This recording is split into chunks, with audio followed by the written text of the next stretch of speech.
Hi traders, welcome back to another trade recap. So this will be a recap of myself this entire week. As promised, from now on, every single week, I'll be doing a complete recap of my own personal performance, good or bad. I will be fully transparent with all of you. So this week, I took a total of 7 positions, 7 trade, 3 win, 1 small win, 2 break evens, and 1 loss. And this week, yeah, performance wise, pretty good. Yesterday was the only day where I took 1 loss, but otherwise, yeah, we are closing almost Monday, Tuesday, Wednesday, and today, Friday, all green. And obviously, it depends on how you calculate your success rate. Some traders consider break even as a win. And if you consider break even as a win, then the success rate this week will be uh, will be pretty high. Right, 6 divided by 7, right? 7 trade. Yeah, success rate this week is actually 85%. Netting this week for about 11.47 hours, so it's pretty crazy. So yeah, so let's go into all the positions. The first position that I took, I believe most of you knew. Some of you even participated the short with me together. Was go short. All right, the first position was again simple setup. We were expecting some weakness on gold. If all of you refer back to our game plan or setups breakdown this Monday, we actually said that the main reason why we were looking to sell gold was because of the multiple failure at the high.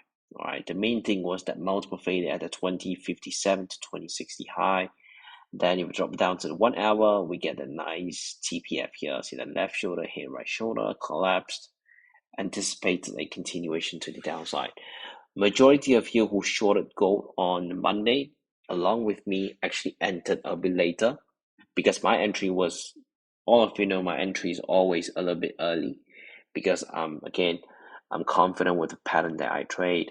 When we talk about the Monday short setup on gold, we actually talk about our entry under the 2038. If I'm not mistaken, we talk about shorting the TPF here, left shoulder hit, right shoulder. I entered first, then some of you follow by shorting this, go down. So pretty decent trade. I closed out the trade early. Some of you was able to hold it a little bit further, but yeah, just a very decent short setup. That's pretty much the only trade on gold.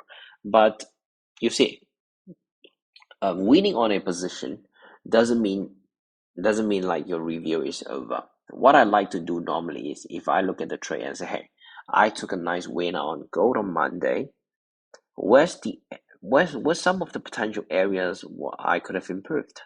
The main thing was if you look at gold, there were multiple opportunities for me to go back into sell.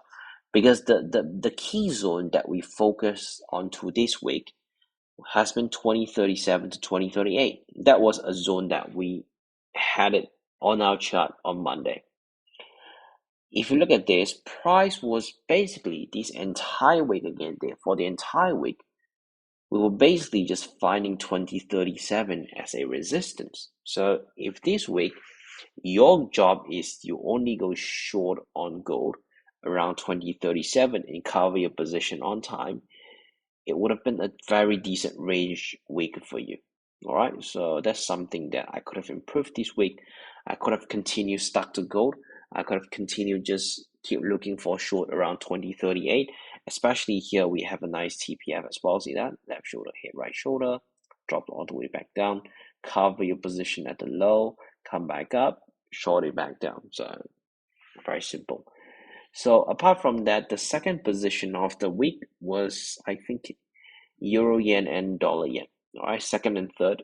So Euro yen, if you watch our YouTube video, I actually had a short recap this from I think Monday to Wednesday, but this is a complete one. We talked about yesterday and today as well. So Euro yen short was basically just a continuation trade. The main reason why I looked for sell setup was because I was anticipating a deep retest into 161.50 OM asset structure, which is right here. Obviously, I realized that market structure has shifted from bearish to back to bullish. That's why we stopped. We actually stopped looking for short on Euro yen. We basically just walked away. That's why you never see me talking about reshorting euro yen again, because I realized that something was wrong. So the main reason was, you see, we have a nice rollover, we have a equal high, we have just multiple failure around 160.23. At that point, it was looking pretty bearish. All right, even if you look at the price action here, it's just bearish because prices fail to create new high or even revisit back at the high. So these are all just bearish signal. Then I took a short, a little bit aggressive. When I talk about the recap on this trade, I have told all of you that I was a little bit too aggressive. Arguably, I was a little bit rushing the trade, was a little bit impulsive. That's the main reason why when I saw that market actually chopped sideways, I decided to just close the position. I don't like the price action. I don't like the way that price keep chopping back and forth between my green zone, which means I'm in profit, go back to small loss, go back to break even, go back to profit, blah blah blah. So I was happy to just close the trade, although euro yen eventually went back to test that 159.80, then dropped all the way back down. But again, do I have any regret on this trade for closing it early? No. Why? Because if I didn't close the trade, I would have gotten stopped out as well. What we could have improved was, again, stick to the buy. All right. Because if you look at this is a little bit tricky. This is not something that we trade. It's not a pattern that we trade as well. See, we broke under this intermediate structure at 159.22, go back up, drop aggressively again, go back up all over, just all the way back up. So it's not something that we can catch. The only thing I can see here is if you chase the breakout above 160.23, that's probably a nice BNR setup here. Apart from that one, I can't really see anything, honestly speaking. There's nothing that we could have done. There's nothing we could trade. So there's no regret or whatsoever on this one. So it was a very good trade, nice exit. And the next one will be dollar yen. So dollar yen was a trade that obviously I mismanaged the position. If I held on to it, it would have been a 4.5 to 5 hour trade. I think my stop loss was only 15 pips. So what's the main reason why I went to short dollar yen again? It was because I saw that rollover, that massive sell, pull back deep, still failing at the high. Because if you look at the 4 hour chart, obviously if you look at the daily, you can say, oh, that's a massive uptrend. But the key thing is we are more to a short-term trader. I want to focus on what's happening from a short-term perspective. So you see we have that multiple failure at 148.70 area, 1, 2, 3, 4. So when I saw that multiple failure around the area, I aggressively took a short after seeing price taking out this high. So here we have a high at 148.83. Take out the high. If you drop down to 2-minute chart, sometimes when you start dropping down to lower time frame, you can see all these tiny TPF failure or rollover. See that? Price broke above that 148.80 high, false break, failed, roll all the way down. So when I saw price roll all the way down, I was pretty confident that it would drop. I actually took this trade on Monday New York session, and I held it all the way into Tuesday, and I decided to close it for break even. Actually, not break even. I think it was about $100 or $200 profit. I even posted it into the group. And yeah, it turned out to be a really nice winner. If I held on to the position, I think my initial target was about 4.5 hours, something like this, right? So yeah, could have been a massive winner, but guess what? Again, no regret. I stuck to my plan. The only thing I could say was the main reason why I was so worried about this trade because my stop loss was a little bit too tight. If my stop loss actually goes, let's say, 18 pips or 20 pips covering the high, I might have held on to this position a little bit better. But obviously, all of you know, on Tuesday, I missed out this trade. But on the flip side, I was able to cash another winner on Euro Aussie, which was again a good trade. It was a good trade again. So yeah, just mismanaged this position. It was my problem. Full accountability, that's something that I have to admit. Could have just stuck to it instead of going break even and just take this all the way down. Because if I held on to this dollar yen, I definitely won't be taking any new position on Tuesday. Yes, if you look at Euro Aussie, I actually, after I closed this trade, I was able to capture a 2.28R winner on Euro Aussie. But obviously, if you compare to the risk to reward ratio, that dollar yen was still a lot better. If I held on to this, let's say it's a 4.5R trade, just opportunity cost compared to 2.28, obviously this was a lot better. But it is what it is. Mistakes made, reviewed, journaled, move on. Time to improve and move on. So we talked about gold, we talk about euro yen, we talk about dollar yen. Now let's move on into Euro Aussie. So Euro Aussie was the, I think, number third, and I think number, let me see, fourth and fifth. Yeah, the fourth and fifth position of the week. The first trade was actually Euro Aussie. This trade was taken after I closed out my dollar yen short. I think just a while after I closed out the trade, because on that day we already had it inside our game plan. If you refer back to our game plan, I think we talk about shorting dollar yen and shorting Euro Aussie on Tuesday. So I was basically just following the plan. It wasn't any sort of impact. For some of you wondering, how can you switch from dollar yen to Euro Aussie just like that? It was all recorded in our game plan and also in our setups breakdown video. So it wasn't sort of like, oh, magic happened, I just switch onto another pair and I start making money. No, we discussed about it in our setups breakdown. That's why I switched to that pair. So it was, again, very simple.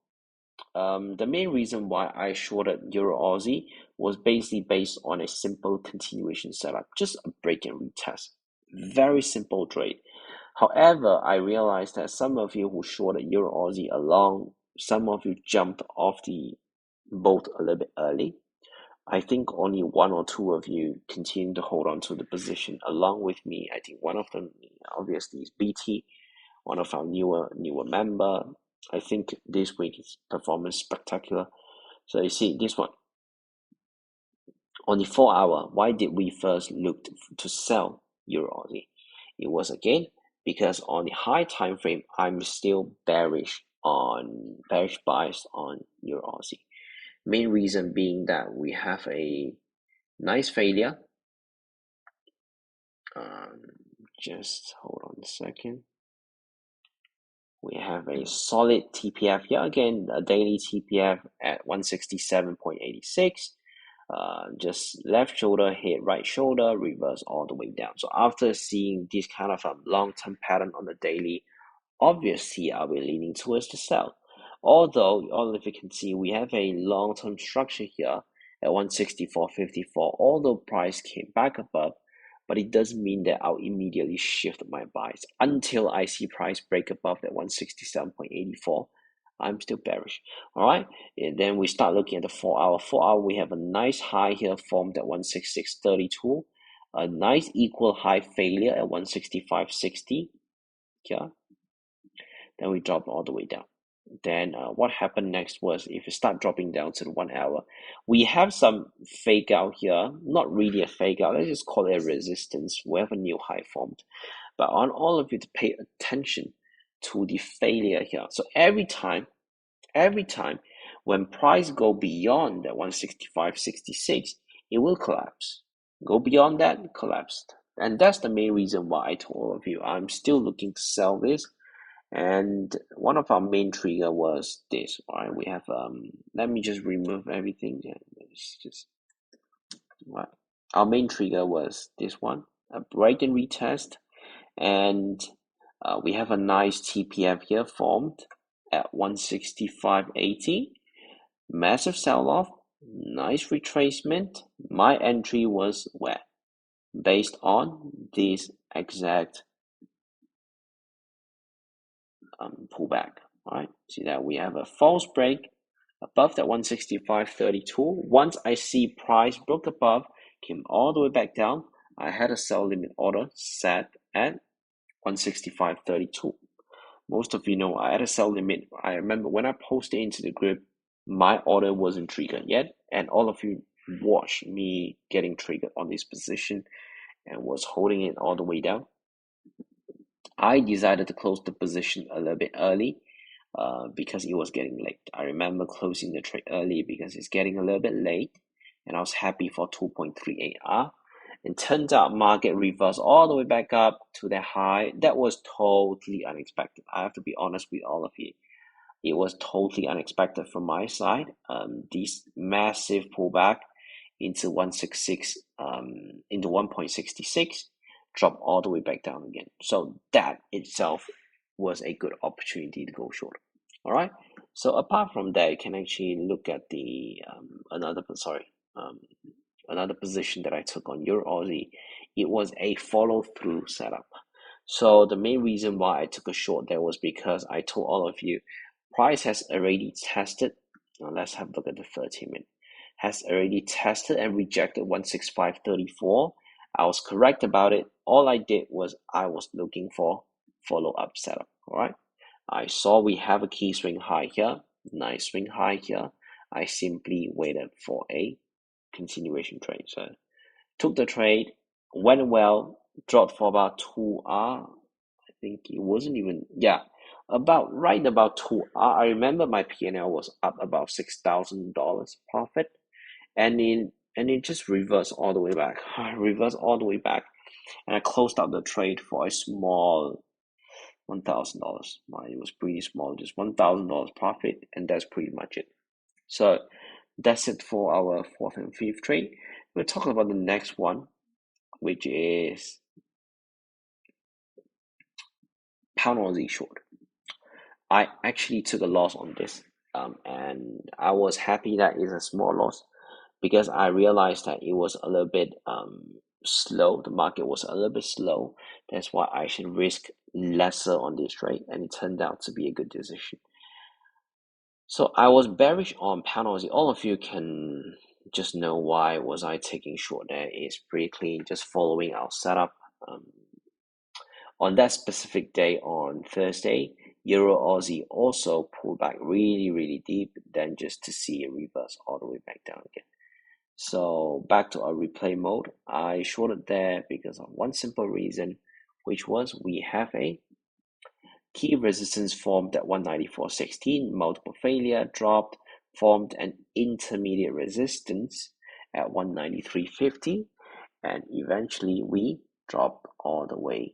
I was expecting price to drop all the way back down. After seeing that, right after the breakout, price was struggling to have any sort of follow through to the upside. That's why I was anticipating this to drop, and guess what? I was wrong. I was completely wrong, and I guess stopped out fairly quick on this one. I think within 2 hours I got stopped out, and yeah. Was it a bad trade? No. Just to be frank, it was really a good trade. It's something that I will repeatedly take again and again and again. Target wise, it was all the way down for about 5 to 6 hours. So is it a good trade? Yeah, it's a good trade. I will take it again and again. Yeah, it was a good loss. So here goes pound Aussie loss, and there goes our last trade, which is this Aussie dollar. So Aussie dollar long was a trade that I captured since yesterday. It was very late, and I was looking at Aussie dollar and say, hey, because of this, if you all remember, we talked about Euro Aussie short and pound Aussie short since beginning of the week. I was afraid that was I too biased because I've been, before I took the trade on Aussie dollar, it actually took me quite some time to sit there and really think, hey, does it worth for me to put on more risk on this trade idea? And it turned out the answer was still yes. Because when I'm looking to short Euro Aussie and pound Aussie, deep in my mind, I'm expecting Aussie strength. Obviously, just correlation. In order for Euro Aussie or pound Aussie to go down, we need to see Aussie dollar go up.